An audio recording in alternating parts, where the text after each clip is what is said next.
friends, welcome to Taste of Sanvi. இன்னைக்கு நம்ம சேனல்ல சுவையான உருளைக்கிழங்கு பஜ்ஜி எப்படி செய்யறதுன்னு பார்க்கலாம். அதுக்காக 2 கப்பு கடலை மாவு எடுத்துக்கோங்க. 1 டீஸ்பூன் ஜீரகத்தூள், 2 டீஸ்பூன் மிளகாய்த்தூள் சேர்த்துக்கோங்க. 1 டீஸ்பூன் இஞ்சி பூண்டு விழுது சேர்த்துக்கோங்க. கொஞ்சம் உப்பு சேர்த்துக்கோங்க. கொஞ்சம் காயத்தூளும் சேர்த்துக்கோங்க. சேர்த்துட்டு மிக்ஸ் பண்ணிக்கோங்க. அப்புறமா நம்ம தண்ணி சேர்த்து கலக்க போகிறோம். முதல்ல தண்ணி நிறைய சேர்க்க வேண்டாம், கொஞ்சம் கொஞ்சமாக சேர்த்து மாவை ரெடி பண்ணலாம். அப்புறமா இதில் கொஞ்சம் அரிசி மாவும் சேர்க்க போகிறோம்.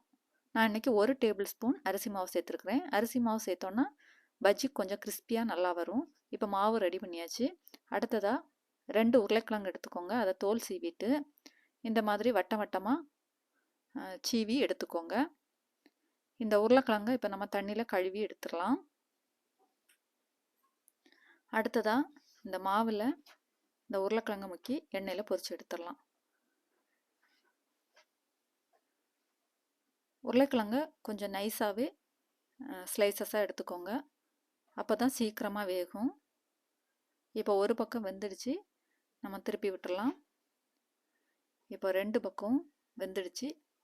சூப்பராக மணக்க மணக்க உருளைக்கிழங்கு பஜ்ஜி தயாராகிடுச்சு. உருளைக்கிழங்கு பஜ்ஜி சாப்பிட்றதுனால கேஸ் ப்ராப்ளம் வரனாலாம் பயப்பட வேண்டாம். இதில் நம்ம இஞ்சி பூண்டு விழுது, காயத்தூள் எல்லாம் சேர்த்துருக்குறோம். அதனால தைரியமாக சாப்பிடலாம்.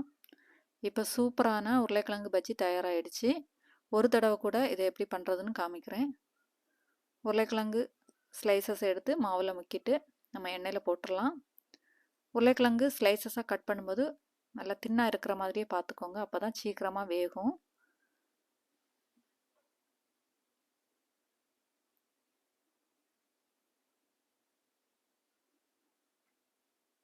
இப்போ ஒரு பக்கம் வெந்துடுச்சு, திருப்பி விட்டுடலாம். இந்த பஜ்ஜி செய்கிறதுக்கு ரொம்ப டைம் எல்லாம் ஆகாது, சீக்கிரமாகவே ரெடி ஆயிரும். இப்போ சூப்பராக மணக்க மணக்க நல்ல டேஸ்டியான கிறிஸ்பியான உருளைக்கிழங்கு பஜ்ஜி நமக்கு தயாராகிடுச்சு.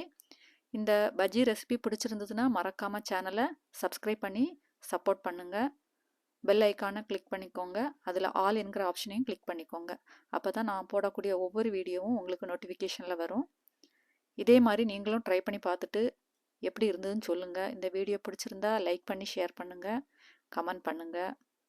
நன்றி. வாழ்க வளத்துடன்.